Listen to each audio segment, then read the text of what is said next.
Selamat pagi yang terhormat Pak Islah Ruben dan teman-teman aku sekalian. Di video kali ini, saya ingin mempresentasikan mengenai Yayasan Kehati. Jadi langsung aja kita ke materinya. Nah, berikut merupakan isi pembahasan yang kita akan bahas di presentasi kali ini. Yang berisi dari latar belakang Yayasan Kehati itu sendiri, ada visi misi, nilai-nilai dasar, pelaksanaan program, tujuan strategis, dan peta kerja. Namun di bagian ini kita cuma bahas sekilas aja nih. Kita akan lebih dalam lagi membahas mengenai dampak positif, komunikasi efektif, kepemimpinan, disiplin, manajemen waktu, dan kearifan lokal. Nah, sebelum kita bahas lebih lanjut mengenai Yayasan Kehati, ada baiknya kita kenalan dulu nih sama Yayasan Kehati itu sendiri. Nah, Yayasan Kehati atau Indonesian Biodiversity Conservation Trust Fund merupakan lembaga nirlaba yang bertanggung jawab untuk mengelola dan menyalurkan dana hibah bagi pelestarian keanekaragaman hayati di Indonesia. Nah, kenapa disebut lembaga nirlaba? Karena Yayasan Kehati dalam menjalankan operasionalnya tidak mencari keuntungan atau laba sama sekali. Nah, kita bisa baca bahwa di sini mengelola dan menyalurkan dana hibah. Berarti Yayasan Kehati itu mendapatkan dana hibah. Dana hibah itu sendiri apa? Dana hibah itu adalah pemberian baik berupa uang, barang, ataupun jasa dari satu pihak ke pihak lainnya secara sukarela untuk mencapai sebuah tujuan. Di sini, Yayasan Kehati sendiri mendapatkan dana hibah dari donor multilateral dan bilateral, sektor swasta, endowment fund, filantropi, dan crowdfunding. Nah, asal mula Yayasan Kehati itu sendiri muncul karena ada KTT Bumi di Rio de Janeiro tahun 1992 dan Deklarasi Tokyo tahun 1993. Pada saat itu terdapat 3 negara yaitu Amerika Serikat, Jepang, dan Indonesia yang sepakat untuk membantu program pelestarian hayati yang berkelanjutan di Indonesia. Tentunya pada saat itu Bapak Emil Salim yang pada tahun 1993 yang telah selesai menjabat sebagai Menteri Negara Kependudukan dan Lingkungan Hidup diminta nih oleh pemerintah Indonesia untuk membentuk organisasi non-pemerintah sebagai penampung dan pelaksana program keanekaragaman hayati dengan bantuan hibah dari pemerintah Amerika Serikat. Tentunya Bapak Emil Salim ini tidak bekerja sendirian ya. Bapak Emil Salim dan teman-temannya seperti Bapak Kusnadi, Bapak Ismit, Bapak Erna, dan Bapak MS Kismadi dan Bapak Nono Anwar bekerja bersama-sama untuk membangun Yayasan Kehati atau kepanjangannya adalah Yayasan Keanekaragaman Hayati Indonesia atau yang disingkat Kehati. Nah, selanjutnya kita masuk ke visi misi dari Yayasan Kehati itu sendiri. Visinya adalah alam lestari untuk manusia kini dan masa depan anak negeri. Maksudnya apa sih?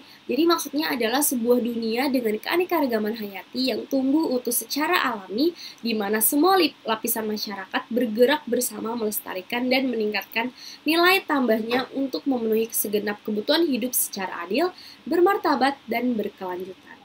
Nah, untuk misinya teman-teman bisa dibantu pause aja videonya apabila teman-teman mau baca karena ini banyak banget ya teman-teman. Jadi langsung aja kita ke materi selanjutnya ya. Selanjutnya kita masuk ke nilai dasar dari Yayasan Kehati. Yang pertama adalah keanekaragaman, yang kedua keberlanjutan, yang ketiga keadilan, yang keempat keberpihakan, dan yang kelima adalah kepercayaan. Nah, apa yang dimaksud dengan keanekaragaman? Keanekaragaman itu maksudnya adalah keanekaragaman hayati dan kehidupan di dalamnya menjamin keberlangsungan kehidupan di bumi. Untuk keberlanjutan, maksudnya adalah generasi memiliki hak yang fundamental untuk kehidupan yang wajar dan lingkungan yang seimbang dalam jangka panjang. Untuk keadilan, maksudnya adalah mengembangkan rasa keadilan dengan menerapkan pembagian manfaat dan tanggung jawab secara adil, demokratis, dan berwawasan gender. Untuk keberpihakan, maksudnya adalah menjunjung tinggi asas keberpihakan pada kelompok-kelompok masyarakat yang rentan, miskin, dan marginal. Dan yang terakhir adalah kepercayaan, maksudnya adalah menempatkan kepercayaan sebagai modal yang berharga dan paling menentukan dalam membangun kerjasama dan kemitraan. Selanjutnya adalah tujuan strategis dari pelaksanaan program yang tadi.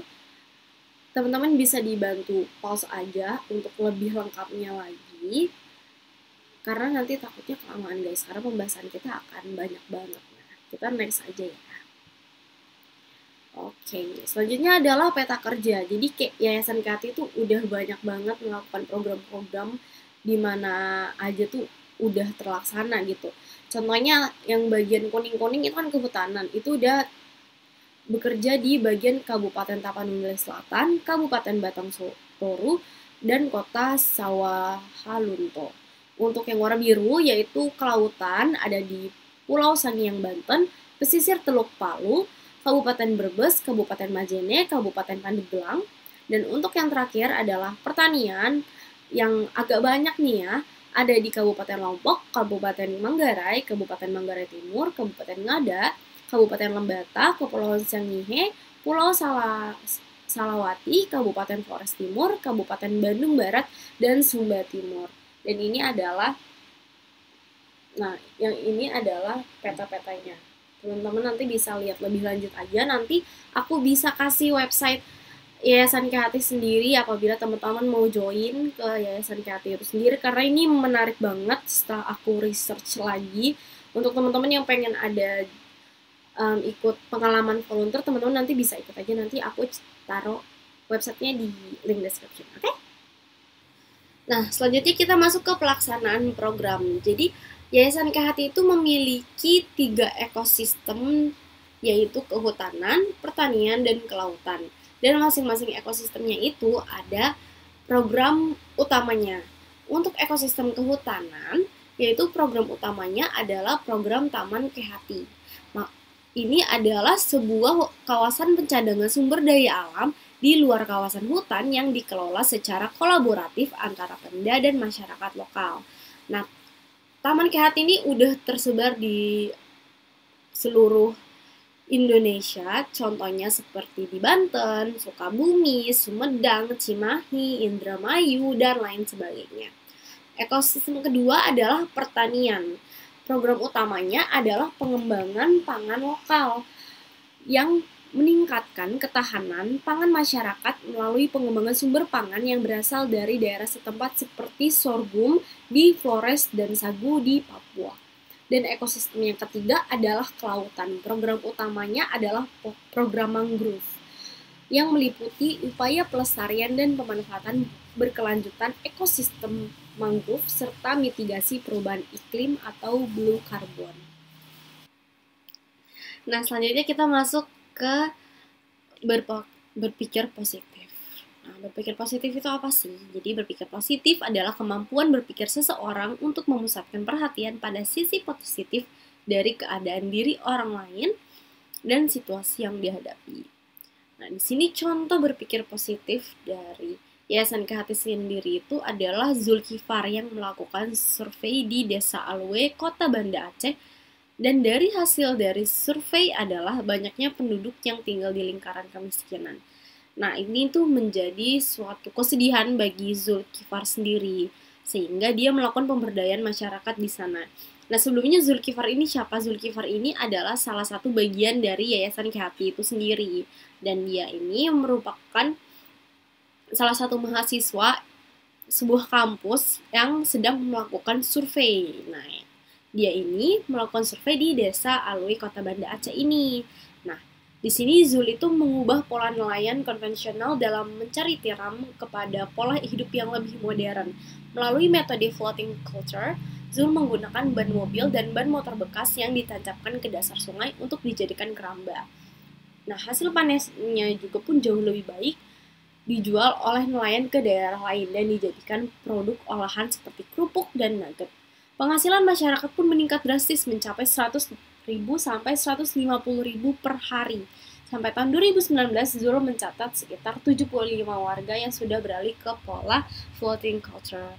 Nah, itu adalah salah satu dampak positif yang dilakukan oleh Zulkifar kepada daerah Desa Alwe, Kota Banda Aceh ini. Selanjutnya adalah komunikasi efektif. Jadi komunikasi efektif ini adalah proses transmisi ide, pemikiran, atau informasi dari pengirim pesan atau komunikator kepada penerima pesan atau komunikan yang menghasilkan hubungan atau timbal balik yang baik bagi kedua belah pihak. Di sini contohnya adalah dari Dr. Emilia Basar yang menggagas Climate Communication Forum yang bertemakan Empathizing the as Women in the ESG Communication. Nah, CCF ini telah sukses melaksanakan pada tanggal 23 Maret 2024 dengan mengangkat tema The Role of Communication in ESG. Nah, Dr. Emilia Basar ini merupakan bagian dari Yayasan Kehati itu sendiri dan merupakan dosen MKOM Mercu Buana nih guys. Nah, kegiatan itu memungkinkan para perempuan praktisi komunikasi untuk membuat strategi komunikasi ESG yang sistematis dan terukur untuk membantu manajemen puncak perusahaan memahami alasan mengapa perusahaan harus meningkatkan kinerja lingkungan, sosial, dan tata kelola serta bidang apa yang perlu ditingkatkan. Nah, untuk mengampanyekan penerapan praktik ESG, satu perusahaan ada banyak sarana media dan kegiatan komunikasi yang dapat dilakukan. Nah, di sini komunikasi efektif tuh bener-bener bekerja banget karena bisa melakukan praktisi komunikasi yang itu tuh bener-bener dapat membantu teman-teman berinteraksi. Nih, contohnya melakukan komunikasi melalui grup WhatsApp, Telegram, berinteraksi langsung dengan followers, melalui Instagram Live, menciptakan forum diskusi dengan profesional, pegiat, akademisi, dan mahasiswa, menyiarkan siaran dialog di stasiun radio seperti RRI, dan kegiatan kreatif. Jadi di sini komunikasi itu sangat berperan penting bagi Yayasan Kehati dalam menjalankan program-programnya. Selanjutnya adalah kepemimpinan. Jadi kepemimpinan itu adalah kekuatan atau kemampuan yang ada dalam diri seseorang dengan tujuan dari sikap kepemimpinan tersebut adalah untuk mencapai sebuah tujuan, apakah itu di bidang pekerjaan atau sebuah organisasi. Nah, contohnya itu adalah Bapak dari Ricky Frindos yang sempat diangkat untuk menjabat sebagai Direktur Eksekutif Yayasan Kehati dari tahun 2018 sampai 2022. Nah, sebelumnya MS sendiri yang digantikan oleh pria berusia 45 tahun ini, selama 8 tahun terakhir dia menciptakan lembaga konservasi simpan pinjam atau CTF terbesar di Indonesia, mengelola dana hibah lebih dari USD 175 juta atau 2,4 triliun. Jadi keren banget nih Bapak Rico Frindos ini dalam memimpin sebuah yayasan sebelum Yayasan Kehati ini. Nah, Bapak Ricky ini pastinya akan lebih dibilang akan belajar untuk berusaha untuk meningkatkan apa yang berjalan dengan baik di Kehati. Jadi Bapak Ricky Frindos ini tuh sebelumnya udah keren banget, tapi dia tetap mau belajar nih, walaupun dia sebelumnya udah bisa berhasil memimpin sebuah lembaga konservasi dibilang kan, tapi dia tetap mau belajar lagi nih untuk meningkatkan apa yang telah berjalan dengan baik. Jadi dia keren banget gitu dalam memimpin sebuah lembaga atau yayasan untuk mencapai lebih banyak dan lebih luas. Dia percaya bahwa pengalaman yang lama dan bidang keuangan dan investasi akan mendukung upaya pengembangan lembaga ini. Dan dia juga punya rasa percaya diri dan kayak saya mampu gitu. Ini benar-benar yang dibutuhkan oleh seorang pemimpin banget ya, keyakinan. Ketika pemimpinnya yakin dan percaya diri, pasti bahan-bahannya pasti akan lebih ada motivasi gitu untuk mau ngebantu mencapai tujuan yayasan ini gitu, yayasan lembaga ini gitu loh. Kalau misalnya kepalanya aja udah tuh terarah gitu loh, jadi bawaannya juga pasti akan lebih terarah lagi gitu. Selanjutnya adalah sebab itu pengelolaan dana keuangan dan investasi terutama di sektor sumber daya alam sangat penting untuk kemajuan pembangunan ekonomi di Indonesia ke depan. Nah, langkah pemimpin Kehati ini tuh yang pertama meningkatkan kesadaran pelaku bisnis dan investasi tentang pentingnya mengadopsi prinsip-prinsip yang ramah lingkungan, dan yang kedua mempertahankan prinsip independensi untuk kemungkinan sumber pendanaan untuk terus bekerja untuk mencapai visi dan misi. Dan beliau ini memiliki prinsip ini yang dibutuhkan oleh pemimpin. Prinsip. Ketika dia memiliki prinsip, maka dia mempunyai maka pemimpin ini tuh bisa menjalankan tanggung jawabnya dengan sebaik-baiknya. Seperti itu. Selanjutnya adalah kedisiplinan. Kedisiplinan itu adalah sikap rela sepenuhnya untuk menaati segala aturan dan norma yang ada dalam pelaksanaan tugas sebagai bentuk tanggung jawab apapun. Contohnya di sini adalah kerelawanan mengikuti program Kampung Iklim, dan dalam program ini, pemerintah ini mendorong untuk memfasilitasi masyarakat untuk melakukan mitigasi dan adaptasi perubahan iklim di lingkup sekitar desanya masing-masing. Nah, di sini Kementerian Lingkungan Hidup dan Kehutanan mengelola program nasional Proklim dengan tujuan adalah meningkatkan keterlibatan orang-orang, termasuk masyarakat setempat, untuk meningkatkan kemampuan mereka untuk beradaptasi terhadap perubahan iklim dan menurunkan emisi gas rumah kaca. Tujuannya adalah untuk mengakui dan menghargai upaya adaptasi dan mitigasi yang telah dilakukan untuk meningkatkan kesejahteraan masyarakat setempat. Nah, keterlibatan dalam dimulai sedini mungkin, seperti dengan menjadi pendamping di program Kampung Iklim dan Perhutanan Sosial. Dengan menjadi relawan, maka kita akan mendapatkan pengetahuan dan berbagai disiplin yang sangat bermanfaat untuk perencanaan aksi tanggung jawab iklim. Jadi semakin kita sering melakukan kerelawanan, maka tingkat disiplin kita akan semakin meningkat nih, karena banyak yang kita pelajari dari program tersebut. Selanjutnya adalah pengelolaan waktu. Nah, manajemen waktu adalah suatu jenis keterampilan dan berkaitan dengan berbagai bentuk upaya dan tindakan individu yang dilakukan dengan terencana agar seseorang mampu memanfaatkan waktu sebaik mungkin. Contohnya adalah Desa Poco, Rutang, Kecamatan Lembur, Kabupaten Manggarai Barat, Nusa Tenggara Timur, yang dijalankan oleh SMA Santa Familia Wainakeng, yang mulai mengajarkan siswanya cara menanam sorghum. Nah, siswa di sini tuh diajari nih untuk hidup selaras dengan alam, mencintai alam sebagai satu kesatuan ekosistem yang harus dipertahankan, dijaga, dan dilestarikan melalui budidaya sorghum. Ini dilaksanakan sebagai cara mencapai ketahanan dan kemandirian pangan di Wainakeng. Sejak tahun 2022 sampai 2023, SMA Santa Familia Wainakeng menerapkan kurikulum merdeka. Kurikulum merdeka ini diterapkan melalui integrasi 3 model kegiatan: intrakurikuler, ekstrakurikuler atau interkurikuler, atau pembelajaran, proyek penguatan profil pelajar, Pancasila, dan ekstrakurikuler. Nah, Romo Leri berharap program penanaman dan pengelolaan sorghum ini ditawarkan oleh kurikulum merdeka ini berjalan dengan baik dan mendapatkan dukungan dari pemerintah, komunitas, dan perusahaan swasta. Nah, di sini siswa itu diajari dalam mengelola waktu di dalam kurikulum merdeka ini. Karena kan kurikulum merdeka ini kan dia bebas ya, maksudnya siswa ini dia lebih bebas untuk apa yang mau dia pelajari nih.